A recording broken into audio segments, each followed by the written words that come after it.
હવે જો સાંજ પડી ગઈ, ગોપી બધું વેચીને ઘરે આવી, બિઝનેસ કરીને ઘરે આવી, ટ્રેન પકડી લોકલ ઘરે પહોંચી સાંજે 7 વાગે, 7:30, 8 વાગે.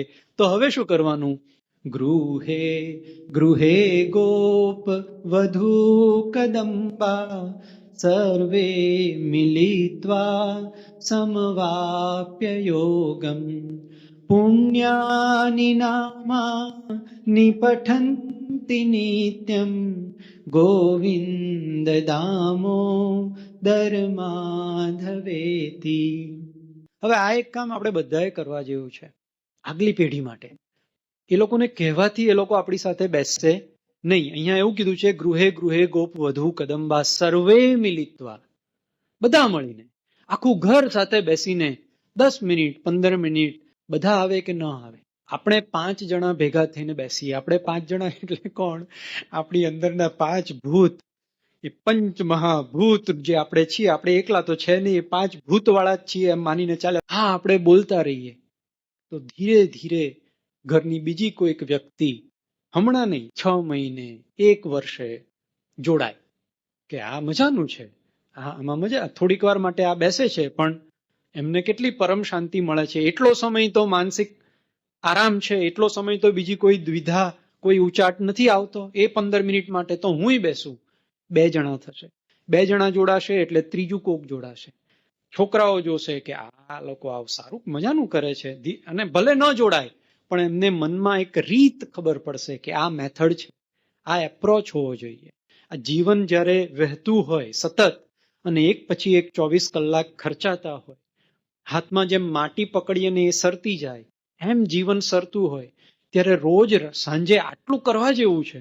છોકરાઓ જુએ છે કે આ ઘરના મોટા વડીલો કરે છે, એ પૂરતું છે, આટલું જ કરવાનું. રામકૃષ્ણ પરમહંસને કોઈએ પૂછ્યું, રામકૃષ્ણ પરમહંસ કહેતા કે આ સંસારના લોકો છે ને 4 પ્રકારના સાધક હોય.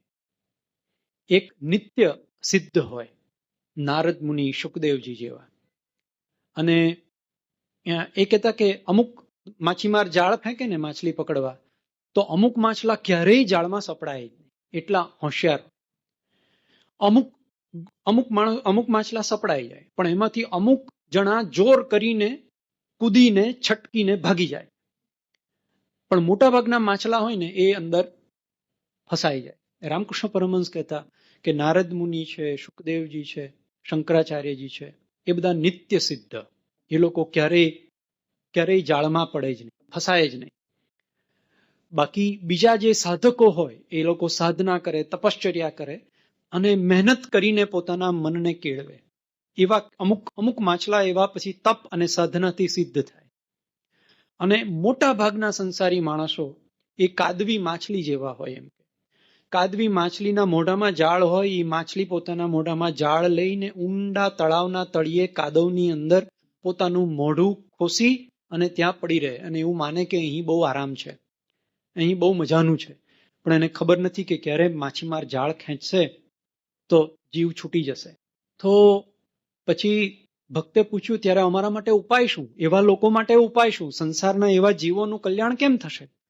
રામકૃષ્ણ પરમહંસ કહે છે, કંઈ નહીં કરવાનું, તાળી પાડવાની ને ભગવાનનું નામ લેવાનું, સંકીર્તન કરવાનું, જપ કરવાનું. પેલો માણસને સંતોષ ના થયો. એને થયું કે અરે આ તો બહુ સરળ, બહુ સામાન્ય. એમને એમ કે કંઈક મોટું અનુષ્ઠાન કે કોઈક મોટી ક્રિયા કે કંઈક જાણે મોટી સાધના, તપ ને પ્રાણાયામ ને યોગ ને એવું બધું કંઈક કહેશે. આમણે કંઈ ના કીધું. એ કે ભાઈ તું ખાલી તાળી પાડ, તાળી પાડવાથી ઝાડ ઉપર જે પાપના પંખીઓ હોય ને એ ઉડી જાય. પણ પછી સાર એમાં એવો હતો કે જો તમે તાળી પાડવાનું બંધ કરો ને તો પાછા આવીને બેસે, અને બેસે એટલું જ નહીં, માળો બાંધે, ટકી જાય. એટલે તાળી પાડી અને ભગવાનનું નામ. સરળ સોલ્યુશન. આપણને એમ થાય કે આનાથી તો નહીં કામ બને, પણ બધા જ સંતોએ નામ જપ ને સૌથી વધારે મહત્વ આપ્યું છે. તો ગૃહે ગૃહે ગોપ વધુ કદંબા સર્વે મિલિત્વા સમવાપ્ય યોગમ પુણ્યાની નામાની પઠંતી નિત્યમ. આ નિત્યમ જે છે એ નિયમબદ્ધ, એક દિવસ કરીને બીજે દિવસે નહીં એવું નહીં. એટલે નિત્યમ શબ્દનો અર્થ આપણને શાસ્ત્રો, સંતો. મને રામકૃષ્ણ મિશનના એક સાધુએ એવું કહ્યું હતું કે સાધનાનો 50% હિસ્સો છે ને એ રૂટીન ઉપર છે. દૈનિક જે આપણું જે રૂટીન છે ને એ રૂટીન જો તમે પકડી રાખો તો એ તમારી સાધનાનો 50% જેટલો એનું વેઇટેજ છે, એનું એટલી વેલ્યુ, એનું મહત્વ છે. ઘણી વાર શું થતું હોય છે કે આપણે રૂટીનને ઇગ્નોર કરતા હોય છે કે આ રૂટીન નહીં તો બીજું રૂટીન, એ નહીં તો ત્રીજું રૂટીન, એવું આપણને થતું. એવું નહીં. રામકૃષ્ણ મિશનના સાધુઓ કહે છે ના, રૂટીન બહુ જ મહત્વનું છે. રૂટીનને જો તમે પકડી રાખો ને તો ધીરે ધીરે ધીરે ધીરે ધીરે મન એમાં ઢળતું જાય, એમાં બદલાતું જાય અને પછી એ શેપ લે, પછી એ આકાર લે. ત્યાર પછી આગળ એમણે શું વાત કરી? હવે દિવસ દરમિયાન કામકાજ કર્યા, ઘરનું કામકાજ કર્યું, બિઝનેસવુમન બિઝનેસ કરવા જાય, ઘરે આવે, ઘરનાને એટેન્ડ કરે, રસોઈ થઈ ગઈ, બધા સાથે મળીને કીર્તન કરી લીધું, તો હવે શું કરવાનું? તો કે હવે સૂઈ જવાનું. એટલે હવે એના પછીના શ્લોકમાં શું કીધું?